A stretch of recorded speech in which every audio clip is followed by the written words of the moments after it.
Hi friends, ಎಲ್ಲರಿಗೂ ನಮಸ್ಕಾರ. Welcome to my channel SSV ಮೋಟೋವಾಡ್. ಇವತ್ತಿನ ವಿಡಿಯೋದಲ್ಲಿ ಹೀರೋ ಸ್ಪ್ಲೆಂಡರ್ BS6 ಗಾಡಿದು ಇಂಜಿನ್ ಯಾವ ರೀತಿ ಫಿಟ್ಟಿಂಗ್ ಮಾಡೋದು ಅಂತ ನಾನು ಈ ವಿಡಿಯೋದಲ್ಲಿ ತಿಳಿಸ್ಕೊಡ್ತೀನಿ. ದಯವಿಟ್ಟು ನನ್ನ ಈ ಚಾನೆಲ್ನ ಯಾರಾದರೂ ಮೊದಲನೇ ಸಲ ನೋಡ್ತಾ ಇದ್ದರೆ ಪ್ಲೀಸ್ ಸಬ್ಸ್ಕ್ರೈಬ್ ಮಾಡ್ಕೊಳ್ಳಿ. ಯಾರು ಕೂಡ ಸ್ಕಿಪ್ ಮಾಡೋಕ್ಕೆ ಹೋಗಬೇಡಿ, ಕೊನೆವರೆಗೂ ವಿಡಿಯೋ ನೋಡಿ. ನಿಮ್ಗೆ ಏನಾದರೂ ಡೌಟ್ ಇತ್ತು ಅಂದರೆ ಪ್ಲೀಸ್ ದಯವಿಟ್ಟು ಕಮೆಂಟ್ ಸೆಕ್ಷನಲ್ಲಿ ಕಮೆಂಟ್ ಮಾಡಿ. ಬನ್ನಿ ಫ್ರೆಂಡ್ಸ್, ಹಾಗಾದರೆ ಈ ವಿಡಿಯೋನ ಸ್ಟಾರ್ಟ್ ಮಾಡೋಣ. ಒಂದು ಗಾಡಿ ಇಂಜಿನಿಗೆ ಬಂದರೆ ಏನೆಲ್ಲ ಐಟಮ್ ಹೋಗಿರ್ತವೆ, ಯಾವ ರೀತಿ ಹೋಗಿರ್ತವೆ ಅನ್ನೋದು ತಿಳ್ಕೊಳೋದಕ್ಕೆ ನಾವು ಗಾಡಿ ಮುಂಚೆ ಮೊದಲನೇದಾಗಿ ಟೆಸ್ಟ್ ರೈಡ್ ಅಂತ ಮಾಡ್ತೀವಿ. ಟೆಸ್ಟ್ ರೈಡ್ ಮಾಡಿದ್ಮೇಲೆ ನಮ್ಗೆ ಏನೆಲ್ಲ ಆಗಿದೆ ಅಂತ ಪ್ರಾಬ್ಲಮ್ ಗೊತ್ತಾಗುತ್ತೆ. ಅದ್ರ ಸಂಬಂಧಪಟ್ಟಂಗೆ ಐಟಮ್ಗಳೆಲ್ಲ ತೊಗೊಂಬಂದು ನಾವು ನೀಟಾಗಿ ಹಾಕಿ ರೆಡಿ ಮಾಡಿಕೊಟ್ರೆ ಕಸ್ಟಮರ್ಗೆ ಸ್ಯಾಟಿಸ್ಫ್ಯಾಕ್ಷನ್ ಕೂಡ ಚೆನ್ನಾಗಿರುತ್ತೆ. ಅವ್ರ ಪ್ರಾಬ್ಲಮ್ ಎಲ್ಲ ಏನು ಹೇಳಿದರೆ ಅದನ್ನೆಲ್ಲ ಸಾಲ್ವ್ ಮಾಡಿಕೊಟ್ಟಂಗೂ ಆಗುತ್ತೆ. ಮೇನ್ ನಾವು ಗಾಡಿ ಬಂದಿದ ತಕ್ಷಣ ಗಾಡಿ ಯಾವ ಕಂಡೀಷನಲ್ಲಿದೆ, ಏನೆಲ್ಲ ಪ್ರಾಬ್ಲಮ್ ಆಗಿದೆ ಅನ್ನೋದನ್ನ ತಿಳ್ಕೊಂಡು ನಾವು ನೆಕ್ಸ್ಟು ಕಸ್ಟಮರ್ ಹತ್ರ ಮಾತಾಡಿಕೊಂಡು ಇಂಜಿನ್ ಬಿಚ್ಚಂಗಿದ್ರೆ, ಇಂಜಿನಲ್ಲಿ ಏನಾದರೂ ಕೆಲಸ ಇತ್ತು ಅಂದರೆ ಅದ್ರ ತಕ್ಕಂಗೆ ಐಟಮ್ಗಳೆಲ್ಲ ಹಾಕಿ ನೀಟಾಗಿ ರೆಡಿ ಮಾಡಿಕೊಟ್ರೆ ಸಾಕು. ಮತ್ತು ಇದಕ್ಕೆ ಸಂಬಂಧಪಟ್ಟಂಗೆ ಇಂಜಿನಲ್ಲೆಲ್ಲ ಏನೆಲ್ಲ ಐಟಮ್ ಹೋಗಿದ್ದಾವೆ ಅದ್ರ ಸಂಬಂಧಪಟ್ಟಂಗೆ ಐಟಮ್ ಎಲ್ಲ ಹೊಸ್ದಾಗ್ತೀನಿ. ವೀಡಿಯೋನ ಕೊನೆವರೆಗೂ ನೋಡಿದ್ರೆ ನಿಮಗೂ ಕೂಡ ಅರ್ಥ ಆಗುತ್ತೆ. ಈ ವಿಡಿಯೋ ಮಾಡ್ತಾ ಇರೋ ಉದ್ದೇಶ ಇಷ್ಟೇ. ಏನಪ್ಪ ಅಂದರೆ ಯಾರಾದರೂ ಹೊಸ್ದಾಗಿ ಏನಾದರೂ ಇಂಜಿನ್ ಬಿಚ್ಚಿದ್ರೆ ಅಥವಾ ಗೊತ್ತಿಲ್ಲದೆ ಇರೋರು ಬಿಚ್ಚಿದ್ರೆ ನೀಟಾಗಿ ಈ ವಿಡಿಯೋನ ನೋಡ್ಕೊಂಡು ಯಾವ ರೀತಿ ಮಾಡೋದನ್ನ ನೀಟಾಗಿ ನೋಡ್ಕೊಂಡು ಕಲಿಬೋದು. ಮತ್ತು ಈ ಗಾಡೀಲಿ ಬಂದು ಕ್ಲಚ್ ಶಾಫ್ಟಲ್ಲಿ ಒಂದು ಗೇರ್ ಹೋಗಿದೆ, 70th ಗೇರ್ ಅಂತ ಬರುತ್ತೆ. ಈ ಗೇರು ನೋಡಿ ತೋಡಿಸ್ತಾ ಇದ್ದೀನಿ ವೀಡಿಯೋದಲ್ಲಿ. ಗೇರು ತುಂಬ ಡ್ಯಾಮೇಜ್ ಆಗಿರೋದ್ರಿಂದ ಗೇರ್ ಒಂದು ಹೊಸ್ದಾಗ್ತಾ ಇದ್ದೀನಿ ನಾನು. ಕೆಲವು ಸಲ ಲೈಟಾಗಿ ಸ್ವಲ್ಪ ಡ್ಯಾಮೇಜ್ ಆಗಿದರೆ ಯಾರು ಕೂಡ ಹೊಸ್ದಾಕಕ್ಕೆ ಹೋಗಲ್ಲ. ಯಾಕೆಂದರೆ ಹೀರೋ ಗಾಡೀಲಿ ಬಂದು ಕಾಮನ್ ಆಗಿ ಈ ಗೇರ್ಗಳು ಹೋಗ್ತಾ ಇರ್ತವೆ. ಅದರಿಂದ ಲೈಟಾಗಿ ಏನಾದರೂ ಹೋಗಿದರೆ ಯಾರು ಕೂಡ ಚೇಂಜ್ ಮಾಡೋಕ್ಕೆ ಹೋಗಲ್ಲ. ಏಕೆಂದರೆ ನಾನೇನು ಚೇಂಜ್ ಮಾಡ್ತಾಯಿದ್ದೀನಿ ಅಂದರೆ ಕಸ್ಟಮರ್ ಹತ್ರ ಎಸ್ಟಿಮೇಷನ್ ತೊಗೊಂಡು ಮಾತಾಡಿದ್ದೀನಿ. ಅವ್ರು ಹೊಸ್ದಾಕು ಅಂತ ಹೇಳಿರೋದಕ್ಕೋಸ್ಕರ ನಾನು ಹೊಸ್ದಾಗ್ತಾಯಿದ್ದೀನಿ. ಏಕೆಂದರೆ ಒಂದ್ಸಲ ಇಂಜಿನ್ ಬಿಚ್ಚಾದ್ಮೇಲೆ ಈ ಥರ ನಮಗೆ ಕಣ್ಣಿಗೆ ಬಿದ್ಮೇಲೆ ಮತ್ತೆ ನಮಗೆ ಸಮಾಧಾನ ಇರೋಲ್ಲ. ಅದರಿಂದ ಕಸ್ಟಮರ್ ಹತ್ರ ಮಾತಾಡಿ ಗೇರ್ ಒಂದು ಹೊಸದು ರೀಪ್ಲೇಸ್ ಮಾಡ್ತಾಯಿದ್ದೀನಿ ನಾನು. ಮತ್ತು ಈ ಗೇರ್ ಜೊತೆಗೇ ಕೌಂಟ್ರ್ ಶಾಟಲ್ಲಿ ಒಂದು ಸೆಕೆಂಡ್ ಗೇರ್ ಅಂತ ಬರುತ್ತೆ ನೋಡಿ. ಗೇರ್ ತೋಡಿಸ್ತೀನಿ ಅದನ್ನು. ಆ ಗೇರ್ ಕೂಡ ಸ್ವಲ್ಪ ಡ್ಯಾಮೇಜ್ ಆಗಿದರೆ ಆಲ್ಮೋಸ್ಟ್ ಎಲ್ಲರೂ ರೀಪ್ಲೇಸ್ ಮಾಡ್ತಾರೆ. ಯಾಕೆಂದರೆ ರೆಗ್ಯುಲರ್ಗೆ ಐಟಮ್ ಎಲ್ಲ ಸಪ್ಲೈ ಇದೆ, ಸಿಗ್ತಾ ಇದೆ, ಅದರಿಂದ ಚೇಂಜ್ ಮಾಡ್ಬೋದು. ಸಿಗಲ್ಲ ಅಂದಿದ್ರೆ ಸ್ವಲ್ಪ ಯೋಚನೆ ಮಾಡಬೇಕಾಗಿತ್ತು, ಆಮೇಲೆ ಏನು ಮಾಡ್ಬೋದು ಅಂತ. ಈಗ ಆಲ್ರೆಡಿ ಐಟಮ್ಗಳೆಲ್ಲ ರನ್ನಿಂಗ್ ಇರೋದ್ರಿಂದ ಎಲ್ಲ ಐಟಮು ಕೂಡ ಈ ಎಲ್ಲ ಅಂಗಡಿಗಳಲ್ಲೂ ಎಲ್ಲ ಆಟೋಮೊಬೈಲಲ್ಲೂ ಸಿಗುತ್ತೆ. ಏನು ತುಂಬ ಕಾಸ್ಟ್ ಏನಾಗಲ್ಲ, ಆರಾಮಾಗಿ ತಂದು ನಾವು ಕೂಡ ರೀಪ್ಲೇಸ್ ಮಾಡ್ಬೋದು. ಮತ್ತು ಕಸ್ಟಮರ್ಗೆ ಏನು ಬಜೆಟ್ ಹೇಳಿರ್ತೀವಿ, ಯಾವ ರೀತಿ ಎಸ್ಟಿಮೇಷನ್ ಕೊಟ್ಟಿರ್ತೀವಿ, ಒಂದು ಕಮ್ಮಿ ಬಜೆಟಲ್ಲಿ ಯಾವ ರೀತಿ ಇಂಜಿನ್ ಮಾಡೋದು ಅನ್ನೋದನ್ನ ಈ ವಿಡಿಯೋದಲ್ಲಿ ತಿಳಿಸ್ಕೊಡ್ತಾ ಇದ್ದೀನಿ ಇಷ್ಟೇ ನೋಡಿ. ಮೊದಲನೇದಾಗಿ ನಾವು ಗೇರ್ ಹಾಕೊಬೇಕು ಅಂದರೆ ಇದು ಬಂದು ಕ್ಲಚ್ ಶಾಫ್ಟು. ಕ್ಲಚ್ ಶಾಫ್ಟಲ್ಲಿ ನೋಡಿ ಸರ್ಕ್ಲಿಪ್ ಎಲ್ಲ ಇರ್ತವೆ. ನೀಟಾಗಿ ನೋಡಿಕೊಂಡು ಸರ್ಕ್ಲಿಪ್ ಎಲ್ಲ ರಿಮೂವ್ ಮಾಡ್ಕೊಂಡ್ರೆ ವಾಷರ್ಗಳೆಲ್ಲ ಇಂಪಾರ್ಟೆಂಟು. ಒಂದ್ಸಲ ಗೇರ್ ಬಾಕ್ಸ್ ಅನ್ನೋದನ್ನ ನಾವು ಬಿಚ್ಚಾದ್ಮೇಲೆ ನೀಟಾಗಿ ಎತ್ತಿಟ್ಕೊಂಡ್ಬಿಡ್ಬೇಕು. ಯಾಕೆಂದರೆ ಕೆಲವು ಸಲ ಇಂಜಿನ್ ಕೆಲಸ ಮಾಡೋದು ಲೇಟ್ ಆಯಿತು ಅಂದರೆ ಬಿದ್ದಿರೋ ಐಟಮ್ಗಳು ಅಲ್ಲೇ ಬಿದ್ದಿರ್ತವೆ. ಮತ್ತು ಕೆಲವು ಸಲ ಮಿಸ್ ಆಗೋ ಚಾನ್ಸಸ್ ಕೂಡ ಇರುತ್ತೆ. ಅದರಿಂದ ಎಲ್ಲಾದರೂ ನೀಟಾಗಿ ನೋಡ್ಕೊಂಡು ಎತ್ತಿಟ್ಕೊಂಡು ಫಿಟ್ಟಿಂಗ್ ಮಾಡ್ಬೇಕಾದ್ರೆ ಎಲ್ಲ ನೀಟಾಗಿ ಜೋಡಿಸ್ಕೊಂಡ್ರೆ ಕೆಲಸ ಆಗುತ್ತೆ. ಯಾವುದೇ ಕೂಡ ಐಟಮ್ ಎಲ್ಲೂ ಮಿಸ್ ಆಗೋಲ್ಲ. ನಾವೇನಾದರೂ ಕೆಲಸ ಮಾಡ್ಬೇಕಾದ್ರೆ ಕೆಲವು ಸಲ ಮಿಸ್ ಮಾಡ್ಕೊಂಬಿಡ್ತೀವಿ ನೋಡಿ. ಗೇರ್ ಒಂದು ಹೊಸ್ದಾಕಿದ್ದೀನಿ ನಾನೀಗ ಕ್ಲಚ್ ಶಾಫ್ಟಲ್ಲಿ ನೋಡಿ. ಸ್ಟಾರ್ಟಿಂಗ್ ನಾವು ಗೇರ್ ಹಾಕ್ಬೇಕಾದ್ರೆ ನೀಟಾಗಿ ಸರ್ಕ್ಲಿಪ್ಗೆಲ್ಲ ನೀಟಾಗಿ ಓಪನ್ ಮಾಡಿಕೊಂಡು ಅದಕ್ಕೊಂದು ಪುಲ್ಲರ್ ಬರುತ್ತೆ, ಕಟಿಂಗ್ ಪ್ಲೇಯರ್ ಥರನೇ ಇರುತ್ತೆ. ಅದು ಓಪನ್ ಪ್ಲೇಯರ್ ಅಂತ ಹೇಳ್ತೀವಿ. ಓಪನ್ ಪ್ಲೇಯರಲ್ಲಿ ನೀಟಾಗಿ ಓಪನ್ ಮಾಡ್ಕೊಂಡು ನೋಡಿ ಗೇರ್ ಹಾಕ್ಕೊಂಡು ಅದ್ರ ಮೇಲ್ಗಡೆ ಒಂದು ವಾಷರ್ ಬರುತ್ತೆ. ವಾಷರ್ ಹಾಕೊಂಡು ಸರ್ಕ್ಲಿಪ್ ಹಾಕೋದು ನೋಡಿ. ನೆಕ್ಸ್ಟು ಅದೇ ಶಾಫ್ಟ್ಗೆ ಮತ್ತೊಂದು ಗೇರ್ ಇರುತ್ತೆ. ಆ ಗೇರ್ ಹಾಕ್ಕೊಂಡು ಮತ್ತೆ ಅದ್ರ ಮೇಲ್ಗಡೆ ಒಂದು ಸರ್ಕ್ಲಿಪ್ ಹಾಕೋದಷ್ಟೇ. ಇದು ಬಂದು ಕ್ಲಚ್ ಶಾಫ್ಟ್ ನಾನು ತೋಡಿಸ್ತಾ ಇರೋದು. ಇನ್ನೊಂದು GB ಶಾಫ್ಟ್ ಅಂತ ಬರುತ್ತೆ, ಅದು ಕೂಡ ನಾನು ತೋಡಿಸ್ತೀನಿ ಯಾವ ರೀತಿ ಹಾಕೋದು ಅಂತೇಳಿ ನೋಡಿ. ಗೇರ್ ಹಾಕ್ಕೊಂಡು ಒಂದು ಸರ್ಕ್ಲಿಪ್ ಲಾಕ್ ಹಾಕೊಂಡಾದ್ಮೇಲೆ ಅದಕ್ಕೊಂದು ವಾಷರ್ ಬರುತ್ತೆ, ಮೇಲ್ಗಡೆ ಮತ್ತೊಂದು ಗೇರ್ ಅಷ್ಟೇ ಬರೋದು ಇದಕ್ಕೆ. ಕ್ಲಚ್ ಶಾಫ್ಟ್ ಬಂದು ನೀಟಾಗಿ ಗೇರ್ಗಳೆಲ್ಲ ಹಾಕ್ಕೊಂಡು ವಾಷರ್ಗಳೆಲ್ಲ ಕರೆಕ್ಟಾಗಿ ಇದ್ವಲ್ಲ ಅಂತ ಚೆಕ್ ಮಾಡ್ಕೊಂಡು ರೆಡಿ ಮಾಡ್ಕೊಂಡು ಇಟ್ಕೊಂಡಿದ್ದಾಯಿತು. ಇದು ಬಂದರೂ ಕೌಂಟ್ರ್ ಶಾಫ್ಟು ಅಥವಾ GB ಶಾಫ್ಟ್ ಅಂತ ಹೇಳ್ತೀವಿ ನೋಡಿ. ಇದರಲ್ಲಿ ಬಂದು ಮುಂಚೆ ಒಂದು ಸ್ಟಾರ್ಟಿಂಗ್ ಒಂದು ಬುಷ್ ಬರುತ್ತೆ GB ಶಾಫ್ಟ್ ಸೈಡು, ಒಂದು ಬುಷ್ಷು ಮತ್ತು ಅದ್ರ ಮೇಲ್ಗಡೆ ಒಂದು ಗೇರ್ ಬರುತ್ತೆ. ಗೇರ್ ಬಂದಿದ್ದು ಉಲ್ಟಾ ಸೀದಾ ಎರಡು ಕಡೆನೂ ಹಾಕ್ಬೋದು. ಬಟ್ ನಮಗೆ ಗೇರು ಯಾವ ಕಡೆ ನೀಟಾಗಿ ಲಾಕ್ ಆಗುತ್ತೆ ಅನ್ನೋದನ್ನ ನೋಡಿಕೊಂಡು ನಾನು ಯಾವ ರೀತಿ ಹಾಕ್ತೇನೆ ನೋಡಿ ಆ ರೀತಿ ಹಾಕೊಬೇಕು.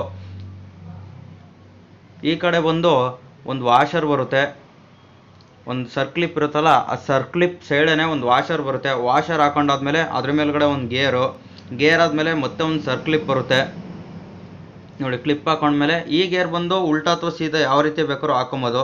ಇಷ್ಟೇ ಸಿಂಪಲ್ಲಾಗಿ ಮಾಡ್ಕೊಳೋದು ಕೆಲಸನ. ಒಂದ್ಸಲಿ ನೀಟಾಗಿ ನೋಡ್ಕೊಳ್ಳಿ ಅಷ್ಟೇ ನೋಡಿ. ಅದ್ರ ಮೇಲ್ಗಡೆ ಒಂದು ಗೇರ್ ಹಾಕೊಂಡ್ಮೇಲೆ ಅದ್ರ ಮೇಲೆ ಇನ್ನೊಂದು ಫ್ಲ್ಯಾಟ್ ವಾಷರ್ ಬರುತ್ತೆ ಅಷ್ಟೇ.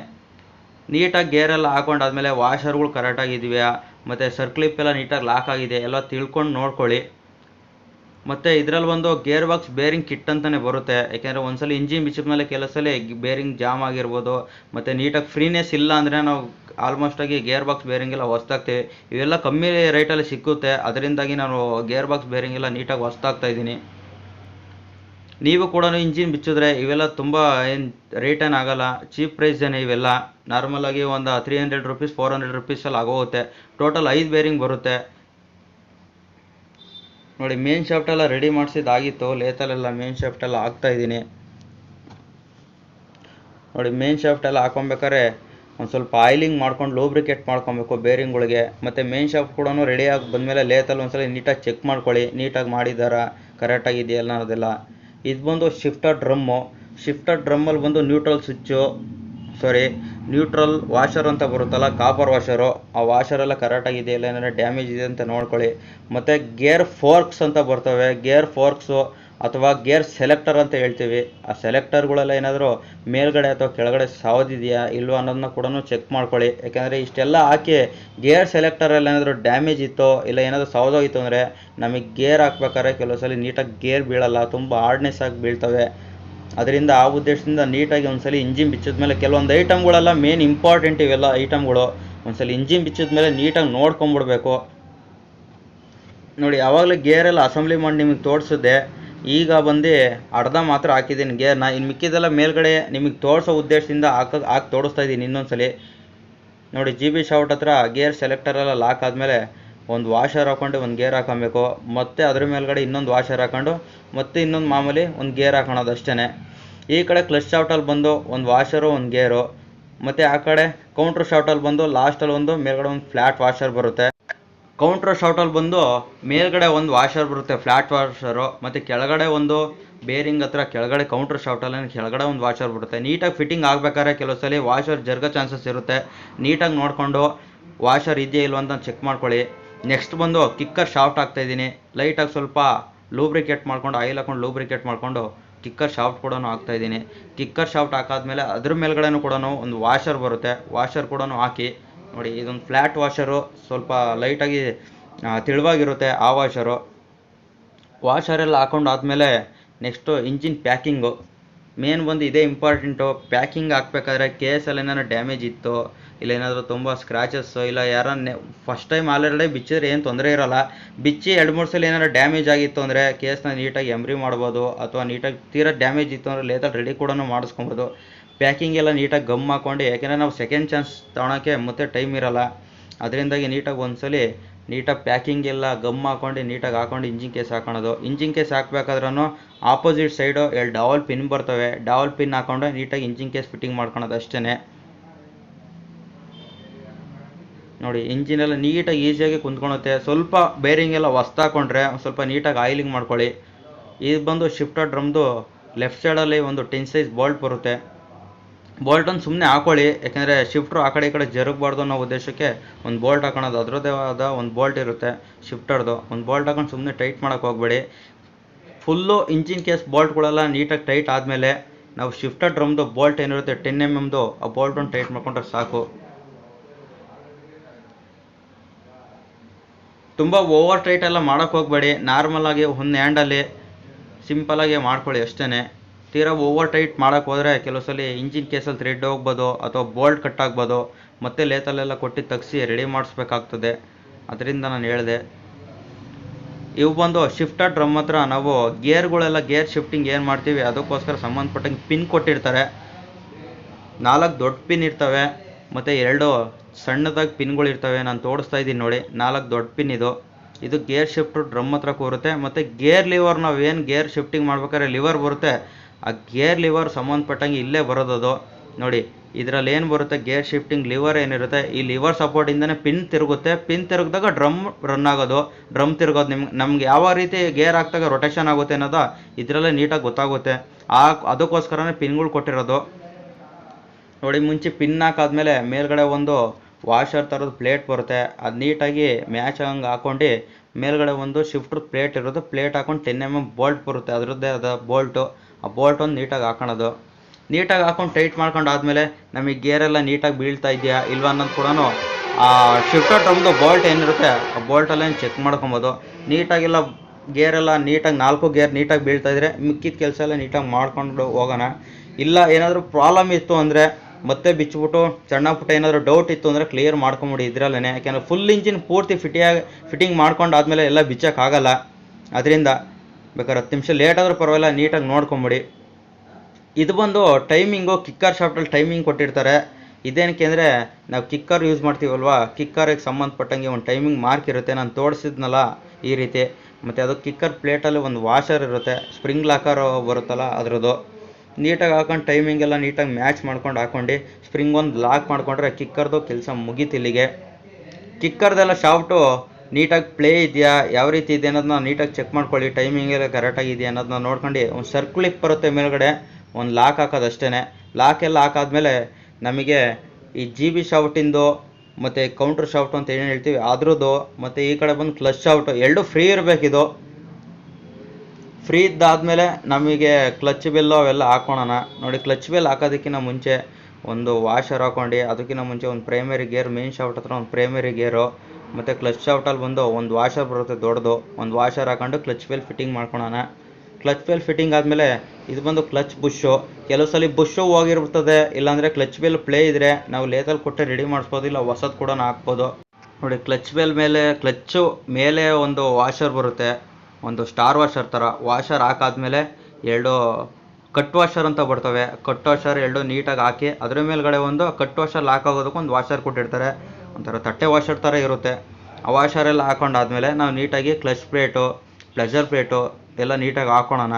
ಈ ಕ್ಲಚ್ ಪ್ಲೇಟು, ಪ್ಲೆಜರ್ ಪ್ಲೇಟ್ ನಾನು ಹೊಸ್ದಾಗಿ ಆಗ್ತಿರೋ ಉದ್ದೇಶ ಅಂದರೆ ಗಾಡಿ ತುಂಬ ರೈಸ್ ಆಗ್ತಿತ್ತು, ಆ ಉದ್ದೇಶದಿಂದ ಕ್ಲಚ್ ಪ್ಲೇಟಲ್ಲಿ ಹಾಕ್ತಾಯಿದ್ದೀನಿ.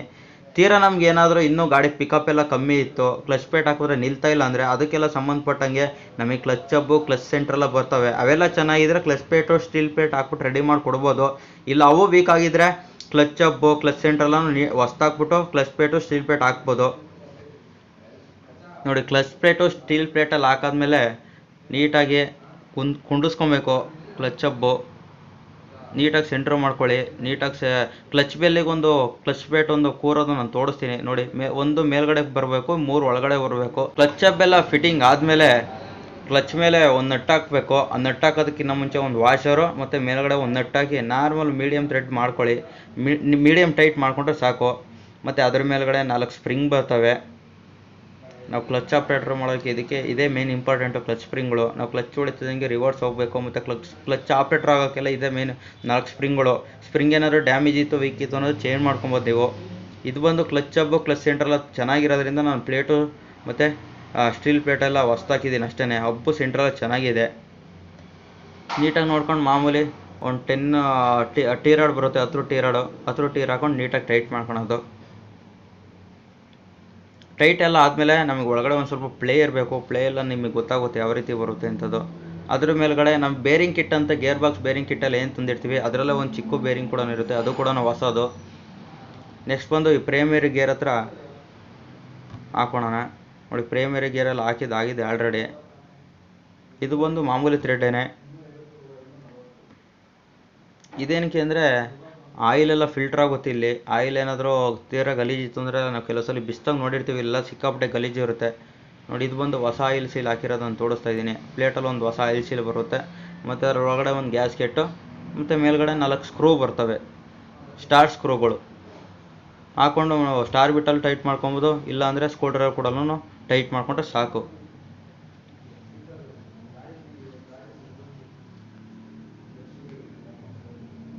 ಟೈಟ್ ಮಾಡ್ಕೊಂಡಿದ್ದಾಯಿತು. ನೆಕ್ಸ್ಟ್ ಬಂದು ಆಯಿಲ್ ಪಂಪು. ಆಯಿಲ್ ಪಂಪಿಗೆ ಬಂದು 2 ಡಬಲ್ ಪಿನ್ ಬರ್ತವೆ ಕೆಳಗಡೆ. ನೀಟಾಗಿ ನೋಡಿಕೊಂಡು ಆಯಿಲ್ ಪಂಪ್ ಒಂದು ಹಾಕೊಳ್ಳೋಣ. ಹಳೆ ಗಾಡೀಲಿ ಬಂದು ಓಲ್ಡ್ ಒಂಥರ ಆಯಿಲ್ ಪಂಪ್ ಬರುತ್ತೆ, ಇದು ಲೇಟೆಸ್ಟು BS6 ಈ ಥರ ಆಯಿಲ್ ಪಂಪ್ ಬರೋದು. 3 ಬೋಲ್ಟ್ ಬರ್ತವೆ, ಬೋಲ್ಟ್ ಒಂದು ಹಾಕೋಣದು. ಇದು ಬಂದು ಆಯಿಲ್ ಫಿಲ್ಟ್ರ್. ಇದು ಕೆಳಗಡೆ ನಾವು ಡ್ರೈನೆಟ್ ಕ್ಲೋಸ್ ಮಾಡ್ತೀವಲ್ಲ, ಇಂಜಿನ್ ಕೇಸಲ್ಲಿ ಇಂಜಿನಲ್ಲಿ ಏನಾದರೂ ಡ್ಯಾಮೇಜ್ ಆದಾಗ ಕೆಲವು ಸಲ ಏನಾದರೂ ಪಿಸ್ರಲ್ಲಿದ್ದರೆ ಅದರಲ್ಲೂ ಫಿಲ್ಟ್ರ್ ಆಗುತ್ತೆ. ನಾವು ಕೆಲವು ಸಲ ತೀರಾ ಗಾಡಿ ಏನಾದರೂ ಒಂದು 15,000 20,000 ಹೊಡೆದಾಗ ಆ ಫಿಲ್ಟ್ರ್ ಒಂದ್ಸಲ ತೆಗೆದು ಕ್ಲೀನ್ ಮಾಡಿ ಹಾಕ್ಕೊಟ್ರೆ ಸಾಕು. ಕೆಲವು ಸಲ ಫಿಲ್ಟ್ರ್ ಡ್ಯಾಮೇಜ್ ಆಗಿದ್ದರೆ ಫಿಲ್ಟ್ರನ್ನು ಚೇಂಜ್ ಮಾಡ್ಬೋದು ಅಷ್ಟೇ ನಾವು. ಕ್ಲಚ್ ಕವರ್ಗೆಲ್ಲ ನೀಟಾಗಿ ಗಮ್ ಹಾಕೊಂಡು ನೀಟಾಗಿ ಪ್ಯಾಕಿಂಗ್ ಹಾಕೋಣ. ಇದಕ್ಕೂ 2 ಆಪೋಸಿಟ್ ಸೈಡ್ ಡಬಲ್ ಪಿನ್ ಬರ್ತವೆ, 2 ಡಬಲ್ ಪಿನ್ ಎಲ್ಲ ನೀಟಾಗಿ ಕುಂತಿದೆ ಏನೋ ಅಂತ ಚೆಕ್ ಮಾಡಿಕೊಂಡು, ಕ್ಲಚ್ ಕ್ಯಾಮಿಗೆ ಒಂದು ಸ್ಪ್ರಿಂಗ್ ಬರುತ್ತೆ, ಸ್ಪ್ರಿಂಗ್ ಒಂದು ನೀಟಾಗಿ ಹಾಕೊಂಡು ಮತ್ತು ಓರಿಂಗ್ ಏನಾದರೂ ವೀಕ್ ಆಗಿದ್ರೆ ಓರಿಂಗ್ ಕೂಡ ಹೊಸದಾಕಿ ಮತ್ತು ಅದ್ರೊಳಗಡೆ ಒಂದು ಬುಷ್ ಬರುತ್ತೆ, ಬುಷ್ ಒಂದು ಹಾಕಿ ಕವರ್ ಹಾಕೋದು ಅಷ್ಟೇ. ಇಷ್ಟು ಮಾಡಿದ್ರೆ ಕ್ಲಚ್ ಕವರ್ದು ಅರ್ಧ ಕೆಲಸ ಮುಗಿಯುತ್ತೆ. ನೋಡಿ ಕ್ಲಚ್ ಕವರ್ ಫಿಟ್ಟಿಂಗ್ ಆಗ್ಬೇಕಾದ್ರೆ ಒಂದ್ಸಲ ನೀಟಾಗಿ ನೋಡ್ಕೊಳ್ಳಿ, ಕ್ಲಚ್ ಕ್ಯಾಮ್ ಎಲ್ಲ ಫ್ರೀ ಆಗಿದೆಯಾ ಇಲ್ಲಾಂದರೆ ಏನಾದರೂ ಟೈಟ್ ಇದೆಯಾ ಅಂತೆಲ್ಲ ನೀಟಾಗಿ ನೋಡ್ಕೊಂಡು ಫಿಟ್ಟಿಂಗ್ ಮಾಡ್ಕೊಳ್ಳಿ. ಕ್ಲಚ್ ಕವರ್ ಫಿಟ್ಟಿಂಗ್ ಮಾಡ್ಬೇಕಾದ್ರೂ ಆಪೋಸಿಟ್ ಬೋಲ್ಟ್ಗಳು ನೀಟಾಗಿ ಟೈಟ್ ಮಾಡ್ಕೊಂಡ್ರೆ ಒಂದೇ ಎಲಿಮೆಂಟಲ್ಲಿ ನೀಟಾಗಿ ಟೈಟ್ ಆಗುತ್ತೆ. ಕ್ಲಚ್ ಕವರ್ದೆಲ್ಲ ಆದಮೇಲೆ ನೋಡಿ ಈ ಕಡೆ ಬಂದು ನ್ಯೂಟ್ರಲ್ ಸ್ವಿಚ್ ಒಂದು ಡ್ಯಾಮೇಜ್ ಆಗಿರೋದ್ರಿಂದ ನಾನೊಂದು ನ್ಯೂಟ್ರಲ್ ಸ್ವಿಚ್ ಒಂದು ಹೊಸ್ದಾಗ್ತಾ ಇದ್ದೀನಿ. ಇದು ಸ್ವಲ್ಪ ಆಯಿಲಿಂಗ್ ಮಾಡಿಕೊಂಡು ನೀಟಾಗಿ ನ್ಯೂಟ್ರಲ್ ಸ್ವಿಚ್ ಹಾಕೊಂಡು ನೋಡಿ ಮೇಲ್ಗಡೆ ಒಂದು ವಾಷರ್ ಥರ ಬರುತ್ತೆ, ಅದು ಲಾಕ್ ವಾಷರ್ ಒಂದು ಹಾಕೊಂಡು ಒಂದು ಸ್ಕ್ರೂ ಇರುತ್ತೆ, ಸ್ಕ್ರೂ ಟೈಟ್ ಮಾಡ್ಕೊಳೋದು ಅಷ್ಟೇ. ಇದು ಬಂದು ಗೇರ್ ಶಿಫ್ಟರ್ ಡ್ರಮ್ದು ರಬ್ಬರ್ ಏನಾದರೂ ಗಮ್ ಹಾಕಿ ತಿರಮನ ಏನಾದರೂ ಡ್ಯಾಮೇಜ್ ಆಗಿತ್ತು ಅಂದರೆ ಅವಾಗ ಬೇಕಾದ್ರೆ ಡ್ರಮ್ ರಬ್ಬರ್ ಒಂದು ಹೊಸ್ತಾಕೊಳ್ಳಿ. ಅಷ್ಟು ಬಿಟ್ಟರೆ ಈ ಗಾಡೀಲಿ ಬಂದು BS6 ಗಾಡೀಲಿ ಕ್ಯಾಮ್ ಚೈನ್ ಕಿಟ್ಟು ಹಳೇದೆಲ್ಲ ನಾವೇನು ನೋಡ್ತೀವಿ ಆ ರೀತಿ ಬರೋಲ್ಲ, ಸ್ವಲ್ಪ ಚೇಂಜಸ್ ಇರುತ್ತೆ. ಇದು ಕ್ಯಾಮ್ ಚೈನ್ ರೋಲರ್, ಇದು ಮುಂಚೆ ಎಲ್ಲ ರೋಲರು ಒಂದು ಸ್ವಲ್ಪ ಅದೇ ನಮಗೆ ಚೈನ್ಸ್ ಪ್ಯಾಕೆಟಲ್ಲಿ ಹಲ್ಗಳೆಲ್ಲ ಓಲ್ಡ್ ಗಾಡೀಲಿ ನೋಡಿರ್ತೀರಲ್ಲ ನೀವು, ಆ ಥರ ಬರುತ್ತೆ. ಇದರಲ್ಲಿ ಬಂದು ಮಾಮೂಲಿ ರೌಂಡ್ ಶೇಪಲ್ಲಿ ಇದೆ ಅಷ್ಟೇ. ಇದು ಈ ಕಡೆಯಿಂದನೇ ಬೋಲ್ಟ್ ಕೂಡ ಕೊಟ್ಟಿದ್ದಾರೆ, ಒಂದು ಅಲಂಕಿ ಬೋಲ್ಟು 5mm ಅಲಂಕಿ ಬೋಲ್ಟು ನೀಟಾಗಿ ಹಾಕೊಂಡು ಟೈಟ್ ಮಾಡ್ಕೊಳೋದು. ಅದು ಬಿಟ್ಟರೆ ಕ್ಯಾಮ್ ಚೈನ್ ರೋಲರ್ ಏನು ಬರುತ್ತೆ ಸೇಮ್ ಅದೇ ರೀತಿಯೇ ಹಳೆ ರೀತಿಯೇ ಬರುತ್ತೆ ಕ್ಯಾಮ್ ಚೈನ್ ರೋಲರು. ಬಟ್ ಏನಾದರೂ ಕ್ಯಾಮ್ ಚೈನ್ ಏನಾದರೂ ನಮಗೆ ಕಿಟ್ಟಲ್ಲಿ ಏನಾದರೂ ಇದು ಕ್ಯಾಮು ಅವೆಲ್ಲ ಬಂದಿಲ್ಲ ಅಂದರೆ ಅವೆಲ್ಲ ಸಪ್ರೇಟ್ ತೊಗೊಂಡ್ರೆ ರೋಲರ್ ಕೂಡ ಅದರಲ್ಲೇ ಸಪ್ರೇಟ್ ಸೇರ್ಸ್ ಬರುತ್ತೆ. ಈಗ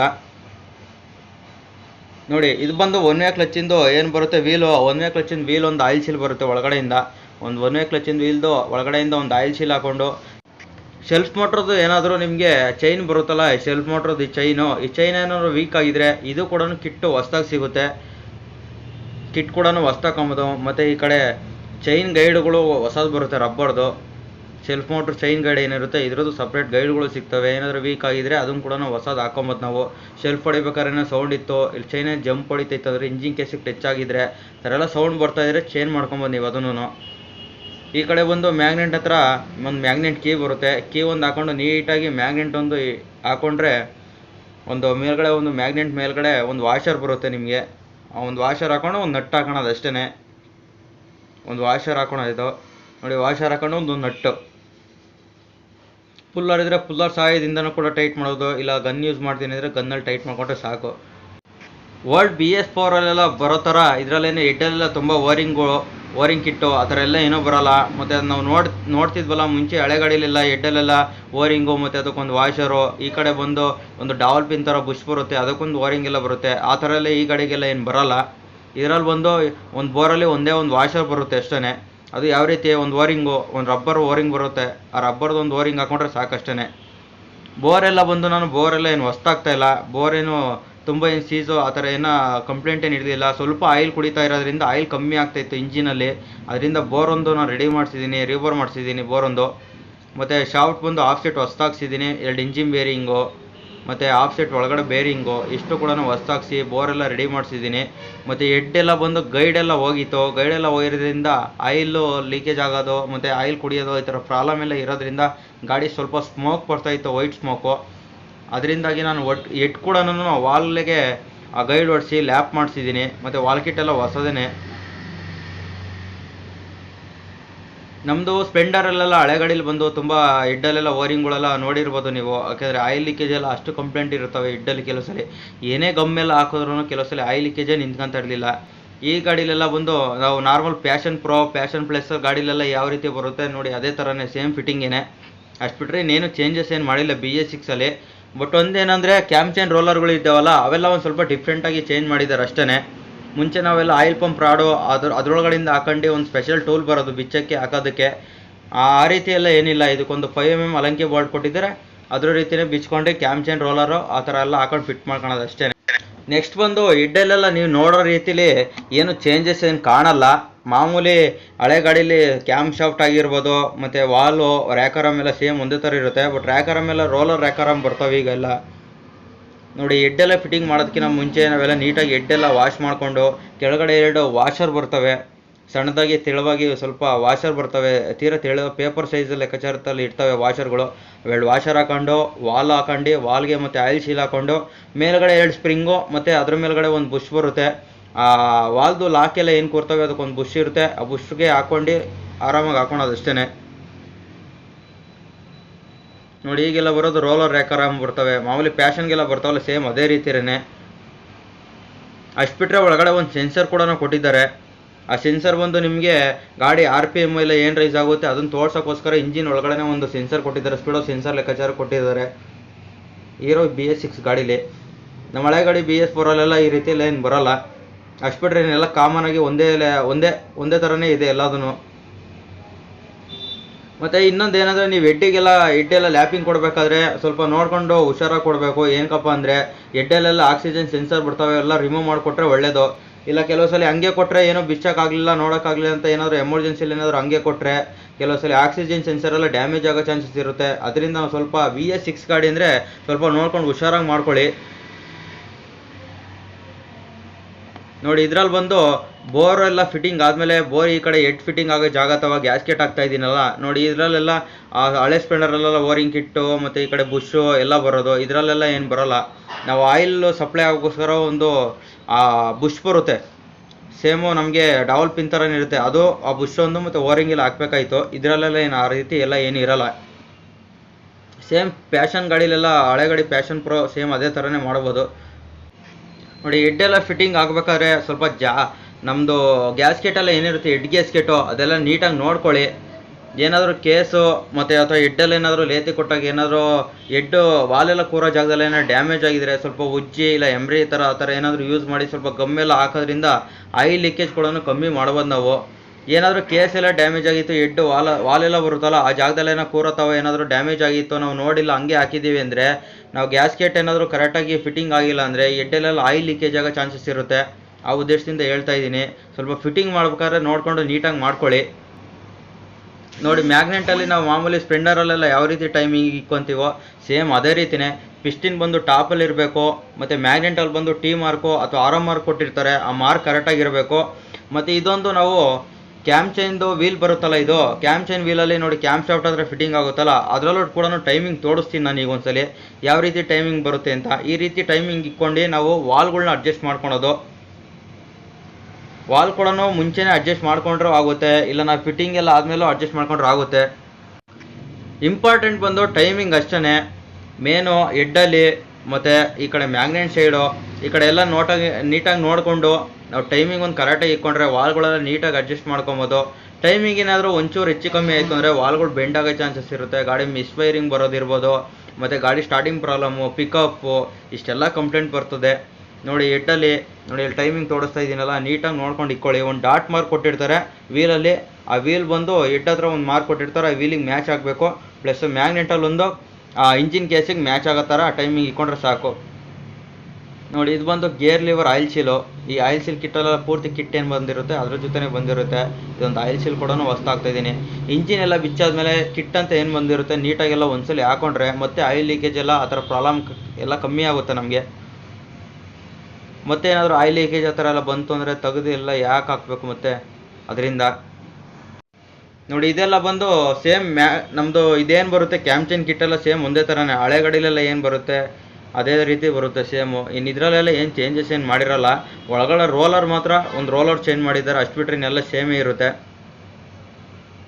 ಕೆಲವು ಸಲ ಕ್ಯಾಮ್ ಚೈನ್ದು ನಮ್ಮದು ಏನು ಬರುತ್ತೆ ಕ್ಯಾಮ್ ಇರುತ್ತಲ್ಲ ಮೇಲ್ಗಡೆ ಒಂದು ಚಿಕ್ಕ ರೋಲರ್ ಕೂರುತ್ತಲ್ಲ, ಆ ರೋಲರ್ ಏನಾದರೂ ಕೂರಲಿಲ್ಲ ನೀಟಾಗಿ ಅಂದರೆ ಅವ್ರ ಒಳಗಡೆ ಒಂದು ರಿವಿಟ್ ಕೂಡ ಕೊಟ್ಟಿರ್ತಾರೆ, ಹೊಡೆದ್ಬಿಟ್ಟು ಓಪನ್ ಮಾಡಿ ಆ ವೀಲ್ ಕೂಡ ಹಾಕೊಬೋದು. ನೋಡಿ ಮ್ಯಾಗ್ನೆಟ್ ಎಲ್ಲ ಫಿಟ್ಟಿಂಗ್ ಆಯಿತು, ಮ್ಯಾಗ್ನೆಟ್ ಕವರು ಪ್ಯಾಕಿಂಗ್ ಎಲ್ಲ ನೀಟಾಗಿ ಹಾಕ್ಬಿಟ್ಟು ಮ್ಯಾಗ್ನೆಟ್ ಕವರ್ ಕೂಡ ಹಾಕ್ತಾ ಇದ್ದೀನಿ.